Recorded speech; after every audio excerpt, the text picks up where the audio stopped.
Linkin Park responds to a video shared by President Trump containing their music. Chris Jericho and Sebastian Bach continue their war of words. Static X plays a festival formerly known as the Herd Immunity Fest, and so much more. Stick with us.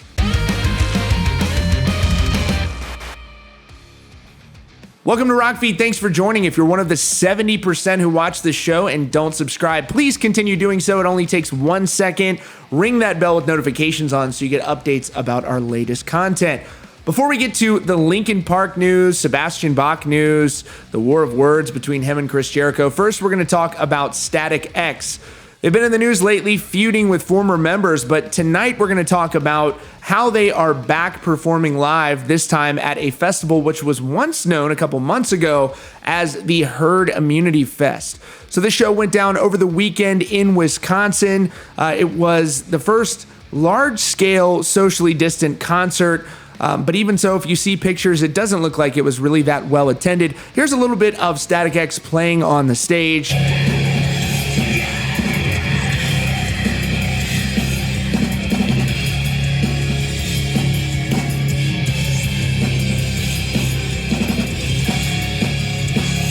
And here's an article from Metal Injection showing a little bit of the crowd. You can see folks brought out lawn chairs. At least at this point early on in the day, it seems like there's a few hundred people there, maybe, if not less. My guess is as time goes on, you're probably going to see more bands doing things like this, playing outside. But let's take a look at another concert-related story, this time from the UK, where they are apparently bringing back indoor live shows next month. Polestar is reporting that indoor concerts are going to return to the UK in August. It says the UK government is rolling stage 4 of its 5-stage roadmap to bringing back performance arts in the country under the new regime.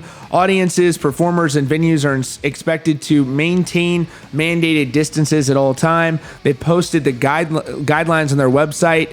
To ensure guidance is maintained, venues are required to limit their capacities accordingly. Tickets can be purchased online, and venues are encouraged to use e-tickets to reduce contact. To indicate appropriate distances to their visitors, venue operators should have markings in place in areas where queues form. The UK government also recommends venue adopt a limited entry approach and increase the deep cleaning of auditoriums. Performances should be scheduled to allow sufficient time to undertake deep cleanings before the next audience arrives. They think that it'll be around 70% capacity. BBC Arts editor says it made no financial sense for many venues to open with social distancing rules in place. Theater budgets tend to be based on a break-even of around 70% capacity. If social distancing measures mean the theater can only run at 20 to 25% capacity, the producer cannot afford to put the show on. So it remains to be seen whether or not these venues will be opening. Maybe some will, maybe some won't, but hopefully they'll be able to financially recover during such a difficult time. And moving on, Creed vocalist Scott Stapp is talking about the band's future and whether or not there are any plans in place for Creed to come back. He has an interesting response speaking to Full Metal Jackie on her KLOS radio show. He said, "For the longest time, there's been nothing but positivity and support for each other with the guys and myself, so anything is possible. If that time comes, I guarantee you, and you can be sure that we will let the whole world know, okay? But for now, though, I'm just looking forward to when it's possible to get back on stage, and hopefully that's in October for my European solo tour, which has still not been postponed or canceled. I'm excited to go to Europe and play these new songs off the Space Between the Shadows. So I'm just praying and hoping for the best, and I can't wait to get back out there and go on tour." Now, this is interesting because Mark Tremonti, on the other hand, is also talking about a Creed reunion. Back in 2019, he appeared on Jamie Josta's podcast, and he was asked about whether or not Creed could get back together. He said he had an album's worth of Creed material that he's sitting on. That sounds promising. He says, "People say, is it done? Is it over? Is there new music coming out? I'm sitting on an entire Creed album. When we were together doing the reunion tour, we put a lot of music together, and I have like really sketchy little demos of probably 13 songs. I listened to them maybe a year ago, and they're really good songs. It's just, there's no time. Is it good enough for me to put everything on the back burner that I've been working on for the past 14 years? No.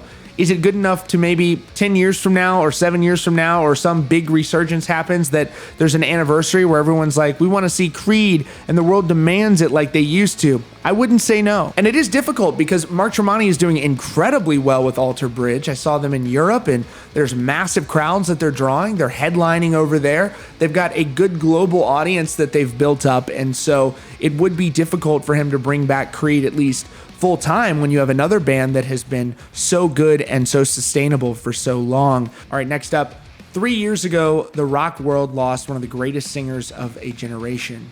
Chester Bennington passed away far too young, and his fans around the world still proudly represent him on a daily basis. His music videos have gone into the billions of views since he's passed away, and one of the strongest fan bases in the world.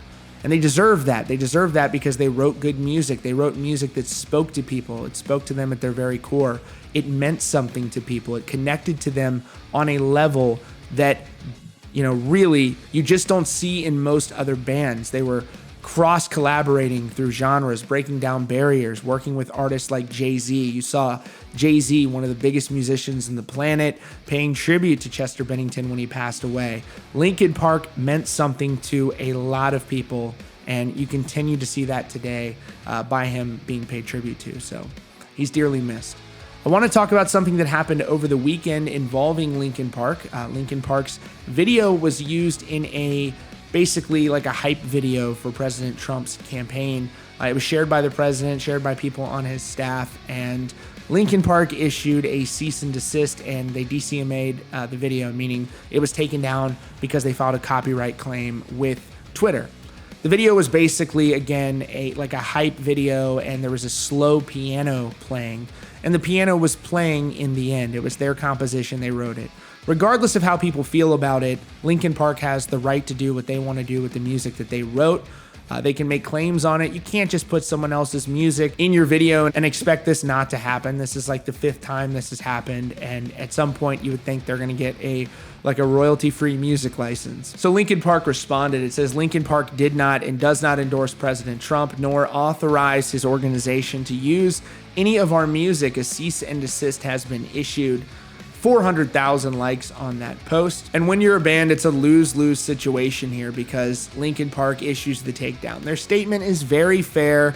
They didn't endorse the president. They're not making an endorsement. They didn't authorize the song to be used, and so they asked for it to be taken down. There's nothing else about it. There was nothing else said. But still, you have people bashing the comments. If you read the comments, there are conspiracy theories about Chester. There's all sorts of terrible things being said in the comments. You would have thought that they were, cursing down your relatives or something. And it was just a straightforward statement. So it's a lose-lose. No matter what, people are going to complain. That's just the way shit works on the internet these days. And next up, here's an update for you on the Sebastian Bach and Chris Jericho feud. These two musicians have been shitting on each other online for quite some time. They were once friends, and then Sebastian Bach said that he believed that Chris Jericho mimed to a tape he lip-synced on stage. And so Chris Jericho challenged him to a, quote, sing-off. And he told Sebastian Bach to reach out to him. Sebastian Bach claims he's tried to do this and has gotten no response. He even posted screenshots online. Chris Jericho has a live show that he does. He does a weekly stream. And on that stream, he sang one of Sebastian Bach's songs a cappella, and Sebastian Bach is commenting on that. We're going to get to all this. If you haven't seen it, you can check that episode out. We break down the origins of this feud. There's just a lot of shit talking going on back and forth between the two of them. So here's Jericho trying to prove a point here that he can sing a cappella, and then we'll have Sebastian Bach's reaction to it. I look and see it's not just me. So many others have stood where I stand. We are the young, so raise your hand.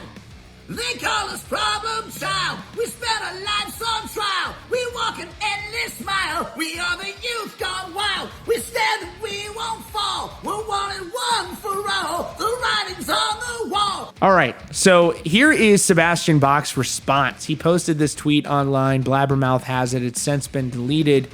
And he is going off on Chris Jericho and really making this into something, first of all, that he started. He's acting like he's going to beat up Chris Jericho. And the thing is, dude, in no world, in no universe, in your wildest dreams, are you going to beat up Chris Jericho? So here he is. He's posting, what does someone have to do to get a response out of the most amazing singer of all time, Chris Jericho? I've been trying to get a response from this vocalist who is so much better than I am.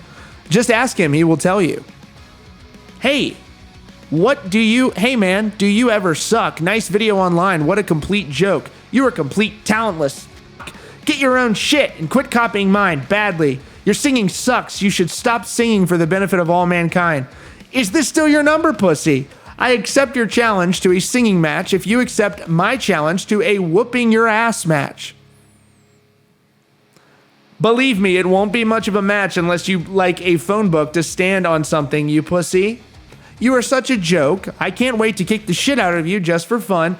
Hey, Shrimp, why don't you text me back, you asshole, pussy? I mean, that right there, that's a bad man, I'm telling you. Sebastian Bach really seems to be pissing in the wind here. He is starting an argument with somebody else, screaming at them, gets aggravated when they respond, and respond trying to be nice, and then continues harassing this person via text. He sent him like 10 texts, and then posts the screenshot on the internet when he doesn't respond.